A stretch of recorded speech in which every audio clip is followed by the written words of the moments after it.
بسم اللہ الرحمن الرحیم۔ السلام علیکم viewers, welcome back to my YouTube channel. امید کرتی ہوں آپ سب خیریت سے ہوں گے۔ آج کا ہمارا لیکچر ہے غزوہ خیبر کے بارے میں، جو کہ محرم 7 ہجری میں پیش آیا۔ خیبر مدینہ کے شمال میں تقریباً 100 میل کے فاصلے پر ایک بڑا شہر ہے، جہاں پر قلعے اور کھیتیاں موجود ہیں۔ سب سے پہلے ہم دیکھتے ہیں اس کا پس منظر۔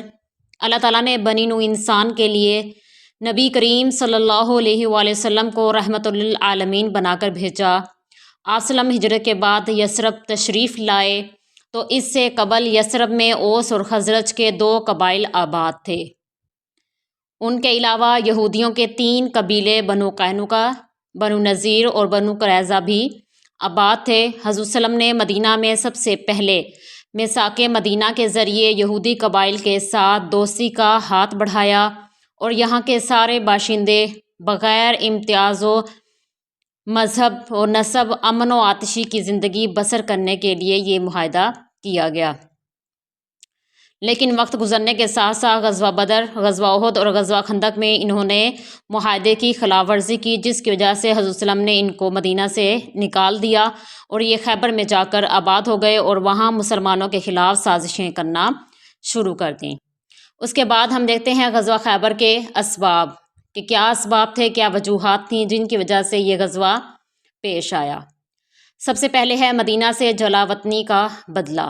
یہودیوں کی قوت کا سب سے بڑا مرکز خیبر تھا۔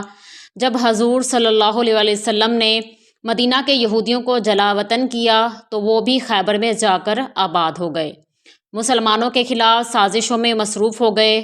جنگ خندق بھی یہودیوں کی سازش اور کوشش کا نتیجہ تھی، لہٰذا ان کو سبق سکھانا آپ صلی اللہ علیہ وسلم نے ضروری سمجھا۔ دوسرا سبب ہے حی بن اخطب کا قتل۔ ان کا سردار حی بن اخطب مسلمانوں کے ہاتھوں گرفتار ہو کر قتل ہوا۔ اس سے یہود کی آتش انتقام اور بھڑک اٹھی۔ تیسرا سبب ہے ابو رافع سلام بن ابی حقیق کا قتل۔ جنگ خندق میں نمایاں حصہ لینے والا یہ سردار اہل عرب کو مسلمانوں کے خلاف بھڑکا رہا تھا۔ اس کا خاتمہ خزرج کے 5 صحابہ نے اس کے محل میں گھس کر اس کو قتل کر دیا۔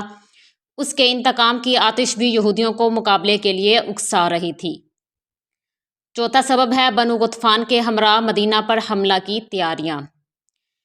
ابن ہشام کے مطابق جب بنو غطفان کو یہ اطلاع ملی کہ نبی کریم صلی اللہ علیہ وآلہ وسلم خیبر پر حملہ کرنے کے لیے روانہ ہو گئے ہیں، انہوں نے اپنے تمام جنگجو جوانوں کو اکٹھا کیا تاکہ اہل خیبر کی مدد کی جائے۔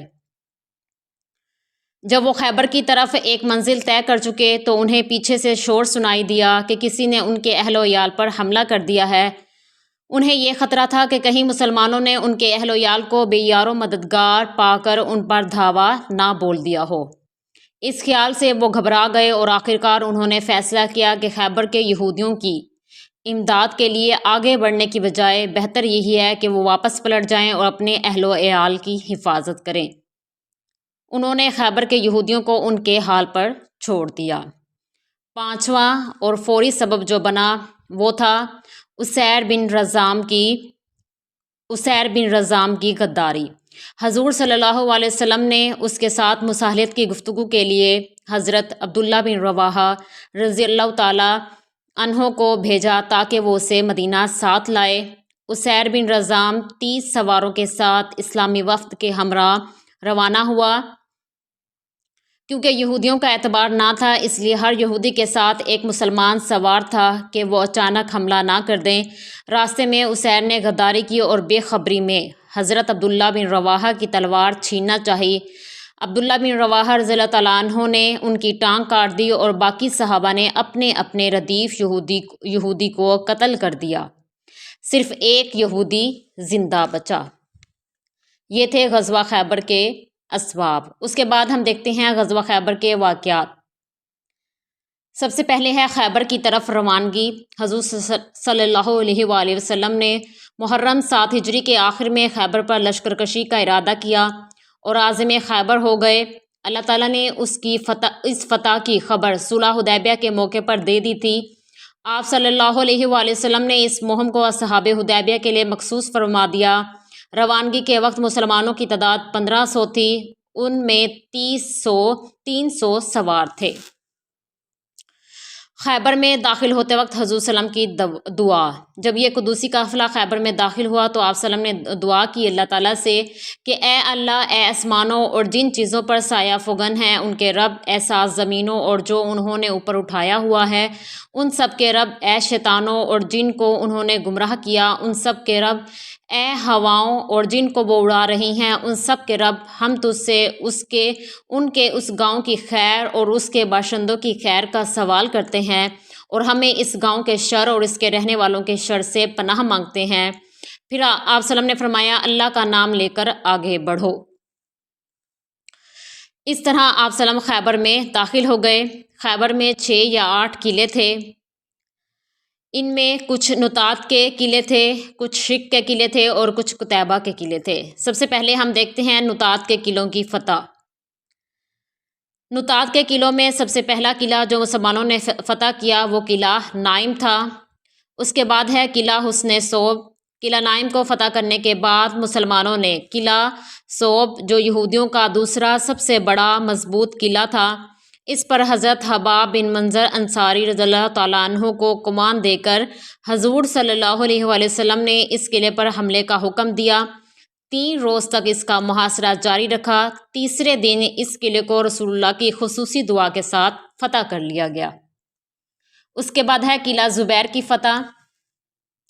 یہودی قلعہ نائم اور قلعہ صوب کی فتح کے بعد نطات کے تمام قلعوں سے نکل کر قلعہ زبیر میں جمع ہو گئے، جو ایک محفوظ قلعہ تھا۔ رسول اللہ صلی اللہ علیہ وسلم نے اس کے گرد محاصرہ قائم کیا اور 3 روز تک محاصرہ جاری رہا۔ اس کے بعد ایک یہودی نے آ کر کہا اے ابو القاسم، اگر آپ 1 مہینے تک محاصرہ جاری رکھیں تو بھی ان میں کوئی پرواہ نہ ہوگی، البتہ ان کے پینے کا پانی اور چشمے زمین کے نیچے ہیں، یہ رات میں نکلتے ہیں اور پانی لے لیتے ہیں پھر قلعے میں واپس چلے جاتے ہیں، اگر آپ ان کا پانی بند کر دیں تو یہ گھٹنے ٹیک دیں گے۔ آپ صلی اللہ علیہ وسلم نے ایسا ہی کیا۔ اس طرح یہود مجبوراً قلعے سے باہر آ کر مسلمانوں کے مقابلے میں آئے۔ اس جنگ میں تقریباً کئی مسلمان شہید ہوئے اور تقریباً 10 یہودی بھی مارے گئے اور قلعہ فتح ہو گیا۔ یہ تھے نطات کے قلعے۔ اب ہم دیکھتے ہیں شک کے قلعوں کی فتح۔ سب سے پہلا ہے حصن ابی۔ یہود حصن ابی قلعے میں بند ہو گئے، مسلمانوں نے اس کا محاصرہ کر لیا اور مسلمانوں نے نعرہ تکبیر بلند کیا اور قلعے کے دروازوں کو توڑتے ہوئے اندر داخل ہو گئے۔ حضرت ابو دجانہ رضی اللہ تعالیٰ عنہ ان مسلمان حملہ آوروں کی قیادت کر رہے تھے۔ وہ دوسرے یہودی کو قتل کر کر نہایت تیزی سے قلعے میں جا گھسے اور ان کے ساتھ ہی اسلامی لشکر بھی قلعے میں داخل ہو گیا اور مسلمانوں نے قلعے کو فتح کر لیا۔ یہودی بھاگ گئے اور مسلمانوں نے قلعے کو فتح کر لیا۔ اس کے بعد ہے حصن البراء۔ یہودیوں نے نطات کے قلعوں سے شکست کھانے کے بعد حصن البراء کے قلعے میں جمع ہو گئے۔ انہوں نے قلعے کا دروازہ بند کر لیا اور لشکر اسلام کے ساتھ جنگ کرنے کے لیے تیار ہو گئے۔ حضور صلی اللہ علیہ وسلم نے اپنے صحابہ کے ہمراہ ان پر حملہ کیا، گھمسان کی جنگ ہوئی، آخرکار مسلمانوں کو فتح حاصل ہوئی اور تمام یہودی قیدی بنا لیے گئے۔ یہ تھے شک کے قلعے۔ اس کے بعد ہم دیکھتے ہیں قتیبہ کے قلعوں کی فتح۔ حضور صلی اللہ علیہ وسلم نے نطات اور شک کے قلعوں کو فتح کر لیا تو یہودی قتیبہ کے قلعوں میں مورچہ بند ہو گئے اور اللہ کے رسول نے انہیں بھی فتح کر لیا۔ قتیبہ کے قلعوں میں سب سے مشہور قلعہ کموس تھا۔ عرب کا مشہور بہادر مرہب اسی قبیلے میں رہتا تھا، اسی قلعے میں رہتا تھا، اس لیے یہ قلعہ نبی کریم صلی اللہ علیہ وسلم کے لیے بڑی اہمیت رکھتا تھا۔ پہلے یکے بعد دیگرے حضرت ابوبکر صدیق اور حضرت عمر کو اس مہم پر روانہ کیا، مگر دونوں کو کامیابی حاصل نہ ہوئی۔ اس پر حضور صلی اللہ علیہ وسلم نے فرمایا کل میں جسے علم دوں گا وہ کامیاب ہوگا۔ اگلی صبح حضور صلی اللہ علیہ وسلم حضرت علی کو پکارا۔ آپ عشوب چشم یعنی آنکھ کے مرض میں مبتلا تھے۔ آپ صلی اللہ علیہ وسلم نے اپنا لعاب دہن ان کی آنکھوں پر لگایا اور علم ان کے حوالے کر دیا۔ آپ صلی اللہ علیہ وسلم نے فرمایا علی وقار کے ساتھ جاؤ، پہلے اسلام کی دعوت دو اور اللہ کے حقوق بتاؤ۔ اللہ کی قسم شخص واحد کا تیرے ہاتھ پر اسلام لانا سرخ اونٹوں سے زیادہ قابل قدر ہے۔ مرہب رجس پڑھتا ہوا مقابلے کے لیے نکلا۔ حضرت علی نے اسے قتل کر دیا اور یہودی ہمت ہار گئے۔ 20 دن کے محاصرے کے بعد قلعہ قموس فتح کر لیا گیا۔ اس معرکے میں 93 یہودی قتل ہوئے اور 20 مسلمان شہید ہوئے۔ اس کے بعد حضور صلی اللہ علیہ وسلم کی ضیافت میں زہر کا ملانا۔ مرہب کی بھتیجی زینب بنت حارث نے حضور صلی اللہ علیہ وسلم کی ضیافت کی، انہوں نے اس میں زہر ملا دی۔ چنانچہ چند صحابہ کے ہمراہ آپ صلی اللہ علیہ وسلم کھانے پر بیٹھے تھے۔ جلد ہی آپ صلی اللہ علیہ وسلم کو علم ہو گیا۔ آپ صلی اللہ علیہ وسلم نے صحابہ کو روکا کہ کھانا چھوڑ دو، اس میں زہر ہے۔ صرف ایک صحابی حضرت بشر رضی اللہ تعالیٰ عنہ اس وجہ سے شہید ہو گئے۔ اس کے بعد ہے فدق اور وادی القریٰ کی فتح۔ خیبر سے واپسی پر نبی کریم صلی اللہ علیہ وسلم نے فدق کے یہودیوں کی طرف مبلغ بھیجا، انہوں نے نصف فصل پر مصالحت کر لی۔ یہاں سے مسلمان وادی القریٰ کی طرف روانہ ہوئے۔ یہودیوں نے تیر برسا کر آپ صلی اللہ علیہ وسلم کا ایک غلام شہید کر دیا۔ اس کے بعد جنگ شروع ہو گئی، مگر یہودیوں نے معمولی مزاحمت کے بعد ہتھیار ڈال دیے اور صلح کر لی۔ یہ تھے غزوہ خیبر کے واقعات۔ اب ہم دیکھتے ہیں غزوہ خیبر کے نتائج اور اس کے اثرات، کہ خیبر کی فتح سے کیا نتائج اور کیا اثرات مسلمانوں پر پڑے۔ سب سے پہلے یہودیوں کا قلعہ کما ہو گیا۔ مسلمان یہودیوں کی شرارتوں سے ہمیشہ کے لیے محفوظ ہو گئے۔ اسلامی حکومت کا قیام ہوا۔ شام اور عرب کے درمیان دروازہ، یہ وادیاں شام اور عرب کے درمیان دروازے کی حیثیت رکھتی تھیں۔ اس طرح شام کی طرف سے اچانک حملے کا خطرہ باقی نہ رہا۔ کفار ہمیشہ سے مایوس ہو گئے، کیونکہ انہیں یہودیوں کا ساتھ کی ہمیشہ امید رہتی تھی۔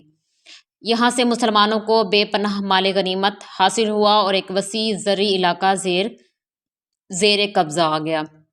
اس کے علاوہ ہے اخراجات کو پورا کرنا۔ فتح مکہ کے موقع پر 10,000 کے لشکر کے تمام اخراجات خیبر کی آمدنی سے پورے کیے گئے۔ غزوہ خیبر مسلمانوں کے لیے ایک عظیم فتح تھی۔ تو آج کا ہمارا لیکچر تھا غزوہ خیبر پر، جس میں ہم نے اس کے اسباب، واقعات اور نتائج کے بارے میں پڑھا۔ امید کرتی ہوں آپ کو ان معلومات سے، ان لیکچر سے فائدہ ہوگا۔ مزید معلومات کے لیے میرے چینل کو لائک کرنا، سبسکرائب کرنا اور شیئر کرنا نہ بھولیے۔ جزاک اللہ۔